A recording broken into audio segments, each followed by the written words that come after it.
Olá, povo de Deus, a paz seja com todos. Eu mais uma vez aqui, a irmã Carmen, do canal Comentando a Palavra. Vou estar compartilhando com vocês uma mensagem da parte do Senhor Jesus.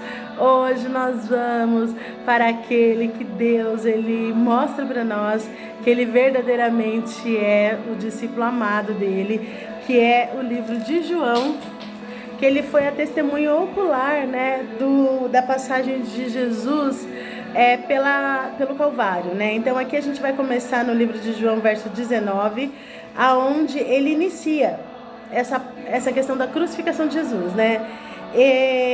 Então a gente vai lá no 19, 16, livro de João, capítulo 19, verso 16, aonde ele diz assim: então entregou-lhe para que fosse crucificado, e tomaram a Jesus e o levaram.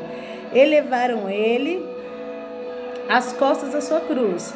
Saiu para o lugar chamado Caveira, que em hebraico se chama Gólgota. Vamos fazer um parênteses aqui em Gólgota. A gente sabe que lá no Jardim do Éden, quando Deus ele se deparou com o pecado do homem, um dos mandamentos que uma das profecias que ele diz para Eva é que do ventre dela nasceria aquele que pisaria na cabeça de Satanás. Aqui eles estão indo para um lugar chamado Caveira, né, que no caso simboliza a cabeça do maligno, né, e é onde ele seria crucificado. Então Jesus ele está totalmente dentro da realidade, ele está vivenciando o momento daquela mensagem. Então a palavra de Deus está muito latente na mente de Jesus, a ponto de ele estar vivendo o momento mais importante da vida dele, né? O momento pelo qual ele nasceu. E aí a gente continua aqui: onde o crucificaram, e com ele outros dois, um de cada lado, e Jesus no meio. E Pilatos escreveu também um título e pôs em cima da cabeça dele, onde estava escrito: Jesus Nazareno, Rei dos Judeus. Aí a gente vai ler algumas partes aqui, porque esse versículo é grande, mas aqui os judeus eles reclamaram porque ele escreveu em 3 línguas, né, em hebraico, em latim, em grego, essa mensagem sobre a cabeça de Jesus, e eles não queriam, né, mas Pilatos disse: eu escrevi, está escrito. Ele não ia voltar atrás daquela mensagem, né? E aí quando vai lá no 26, ele diz assim: ora, Jesus vendo ali sua mãe e o discípulo que ele amava. Isso aqui é João falando dele próprio, tá? João que tá relatando isso, e ele fala sobre o discípulo que ele amava. Eu acho isso bárbaro, né? Ele tem essa ciência de que Jesus o amava, né? Então aí ele pega e fala assim: estava presente sua mãe, e disse: mulher, eis aí o teu filho. Depois disse ao discípulo: eis aí a sua mãe. E desde aquela hora o discípulo a recebeu em sua casa. Ou seja, aqui ele já fez uma adoção, né? Ele, sabendo da humanidade, sabendo aí dessa necessidade da gente, dessa dor que ela ia perdurar, porque ele era filho dela, né, aqui na terra. Então ela já faz ali uma adoção para que a dor fosse menor, né? E aqui continuando a morte de Jesus. E depois, sabendo Jesus que já todas as coisas estavam terminadas, para que a escritura se cumprisse, ele disse: tenho sede. Estava, pois, ali um vaso cheio de vinagre, e encheram de vinagre uma esponja, e pondo-a sobre o isopo, lhe achegaram a boca. E quando Jesus tomou o vinagre, ele declarou: está consumado. E inclinando a cabeça, entregou o Espírito. Então aqui é o êxtase dessa mensagem, né?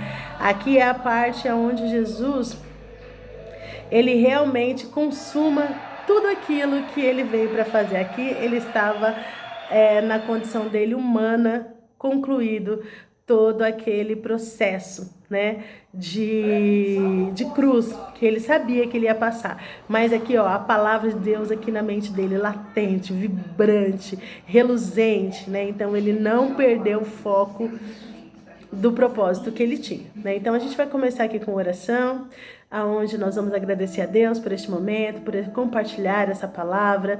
Senhor, nós não somos nada, Senhor, somente um vaso. Senhor, nos usa como o Senhor quiser. Abençoa cada família, cada pessoa, Senhor, em nome de Jesus. Senhor, derrama o Teu Espírito Santo sobre nós, Senhor, e fortalece o nosso coração e a nossa mente, para que a gente esteja alerta, Senhor, de acordo com os Seus sinais, Pai.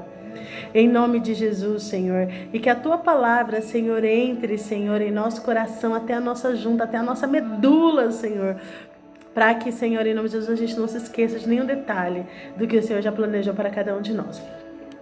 Então aqui a gente vai iniciar a mensagem, né, aonde aqui nessa passagem consumou o propósito de Jesus aqui na terra, né, que era dele ser o cordeiro, né, aqui Jesus ele está se tornando cordeiro.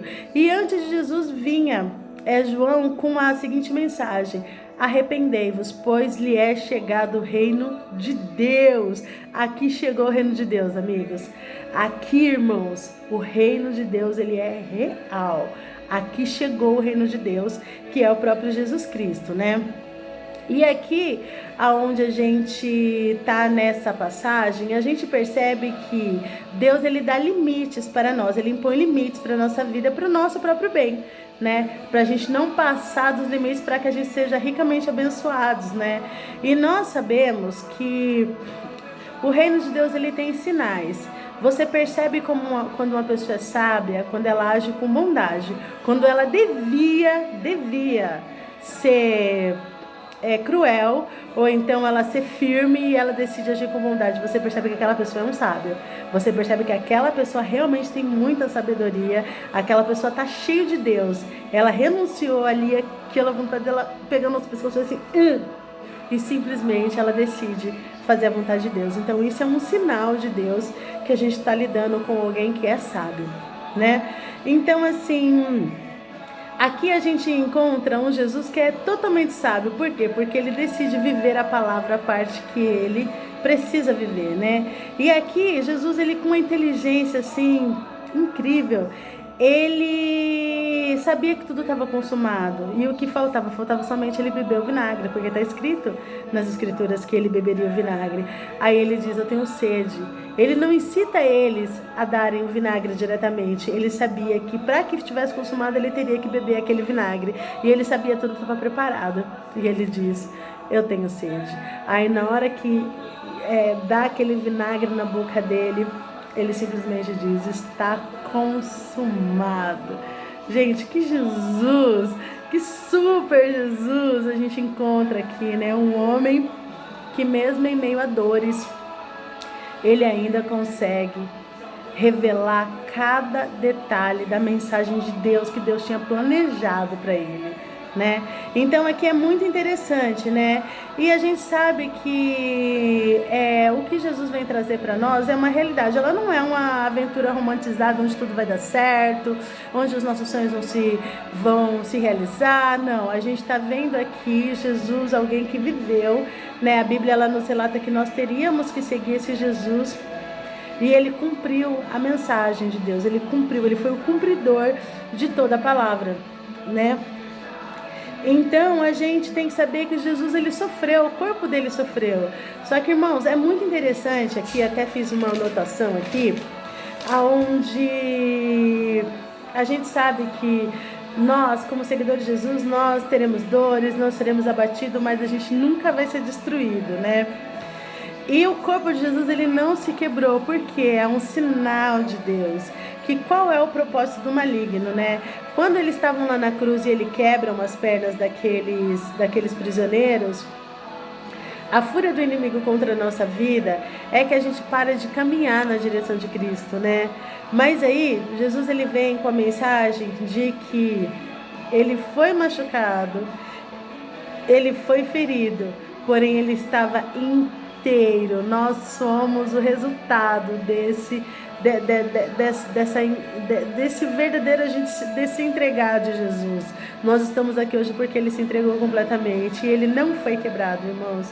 Ele estava inteiro. Então nós devemos nos entregar por inteiro. Não é 99%, não, é 100%. É 100%, queridos, né? E aí, gente, a gente também percebe que nesse momento a morte ela perde o seu poder, que o próprio Jesus diz depois, né? Onde está a morte, o seu agrilhão? Jesus, ele venceu a morte, né?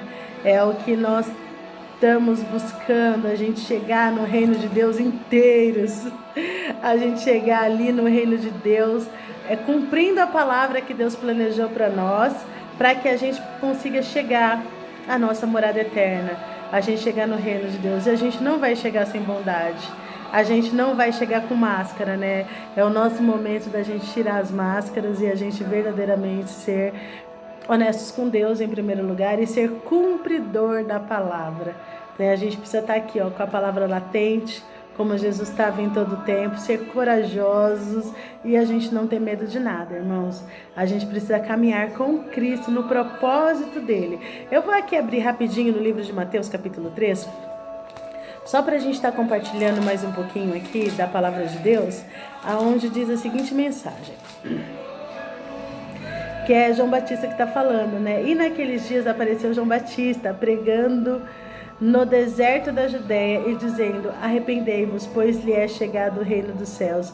E a minha pergunta para você é: o reino dos céus já chegou aí na sua vida? Já chegou aí na sua casa? É chegado o reino dos céus? Porque esse é o nosso pedido diário, né? Pai nosso que estrais no céu, santificado seja o vosso nome, venha a nós o teu reino, traz o teu reino para a nossa vida, né? Então o reino de Deus, ele tem chegado na nossa vida, como a gente tem se comportado em manifestar esse reino maravilhoso de Deus, né, com a humanidade. Porque este é anunciado pelo profeta Isaías, que disse: voz do que clama no deserto, preparai o caminho do Senhor e endireitai as suas veredas. Então aqui, ó, irmãos, a gente tem endireitado as nossas veredas, a gente está com o nosso caminho seguindo sem ter nenhum tropeço, ou a gente ainda tem muita coisa para que a gente conserte na nossa vida, para que o reino de Deus se manifeste. Nós devemos manifestar o reino de Deus em tempo e em fora de tempo. Fiquem com essa mensagem, fiquem com essa palavra maravilhosa, né? E que vocês possam ser abençoados em nome de Jesus. A paz seja com todos e até a próxima.